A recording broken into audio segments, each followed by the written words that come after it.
साथियों, आज भारत बहुत बड़े टारगेट्स रख पा रहा है, उनको अचीव कर रहा है। तो इसके मूल में एक खास मंत्र है। ये मंत्र है मिनिमम गवर्नमेंट, मैक्सिमम गवर्नेंस। ये एफिशिएंट और इफेक्टिव गवर्नेंस का मंत्र है। यानी न सरकार का दखल, न सरकार का दबाव। मैं आपको एक दिलचस्प उदाहरण देता हूं। बीते एक दशक में हमने करीब 1,500 ऐसे कानूनों को खत्म किया है जो अपना महत्व खो चुके थे। 1,500 कानून खत्म करना बहुत बड़ी बात है। इनमें से बहुत सारे कानून अंग्रेजी शासन के दौरान बने थे। अब मैं कुछ आपको आश्चर्य होगा सुनकर के, एक कानून था ड्रामेटिक परफॉर्मेंस एक्ट। ये कानून अंग्रेजों ने 150 साल पहले बनाया था। तब अंग्रेज चाहते थे कि ड्रामा और थिएटर का उपयोग तब की सरकार के खिलाफ ना हो। इस कानून में प्रावधान था कि अगर पब्लिक प्लेस में 10 लोग डांस करते मिल जाएं तो उन्हें गिरफ्तार किया जा सकता है। और ये कानून देश आजाद होने के बाद 75 साल तक चलता रहा है। यानी शादी के दौरान बारात भी निकले और 10 लोग डांस कर रहे हो तो दूल्हा सहित पुलिस उनको अरेस्ट कर सकती थी। ये कानून आजादी के 70-75 साल बाद तक चलने में था। ये कानून हमारी सरकार ने हटाया। अब चलो भाई, 70 साल तक ये कानून हमने झेला। मुझे उस समय की सरकार, उन नेताओं से कुछ कहना नहीं है, यहां बैठे भी हैं। लेकिन मुझे ज्यादा तो ये लुटियन जमात पर आश्चर्य होता है। एक खान मार्केट गैंग पर आश्चर्य हो रहा है। ये लोग 75 साल तक ऐसे कानून पर चुप क्यों थे? ये जो आए दिन कोर्ट जाते रहते हैं, पीआईएल के ठेकेदार बने फिरते हैं, ये लोग क्यों चुप थे? तब उनको लिबर्टी ध्यान नहीं आती थी क्या? अगर आज कोई सोचे मोदी ऐसा कानून बनाता तो क्या होता?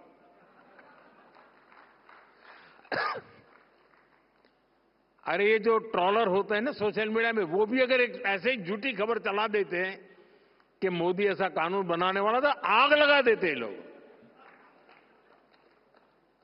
मोदी के बाल नोच लेते। साथियों, ये हमारी सरकार है जिसने गुलामी के कालखंड के इस कानून को खत्म किया। मैं एक और उदाहरण देता हूं, बैम्बू का। बैम्बू हमारे आदिवासी क्षेत्र में, खास करके ट्राइबल एरियाज की और खास करके नॉर्थ ईस्ट की तो लाइफलाइन है। लेकिन पहले बांस काटने पर भी आपको जेल भेज दिया जाता था। बांस काटने पर।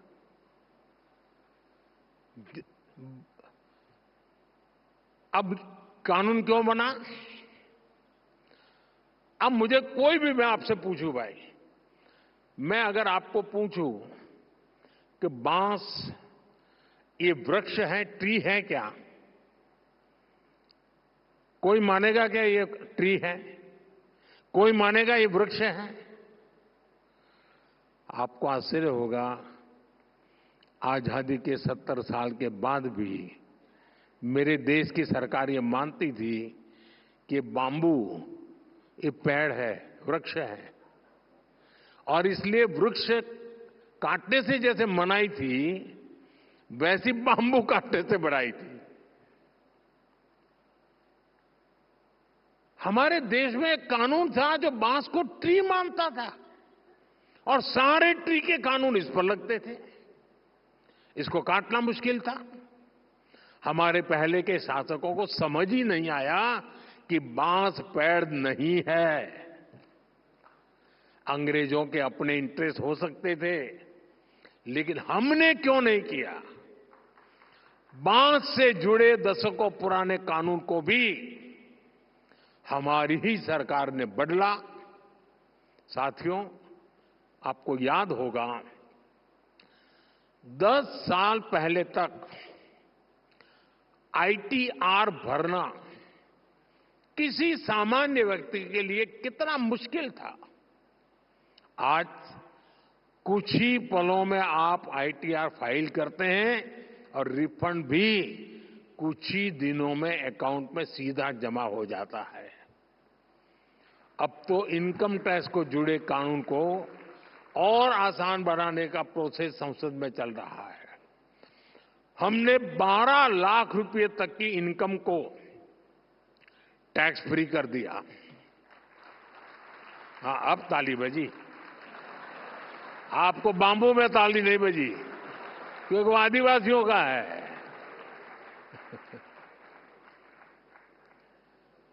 और इससे खास करके जो मीडिया कर्मी है, आप जैसे सैलरीड क्लास को बहुत ज्यादा फायदा होने वाला है। जो युवा अभी पहली दूसरी नौकरी कर रहे हैं, उनके एस्पिरेशन भी अलग होती है, उनके खर्चे भी अलग होते हैं।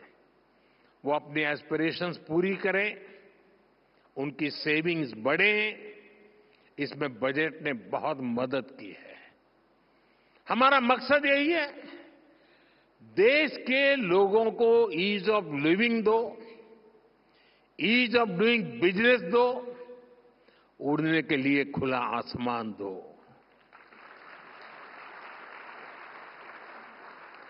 आज देखिए, जियो स्पेशियल डेटा का फायदा कितने सारे स्टार्टअप्स उठा रहे हैं। पहले अगर किसी को मैप बनाना होता था तो सरकार की परमिशन लेनी पड़ती थी। हमने इसको बदला और आज हमारे स्टार्टअप्स, प्राइवेट कंपनियां इस डेटा का बेहतरीन उपयोग कर रही है।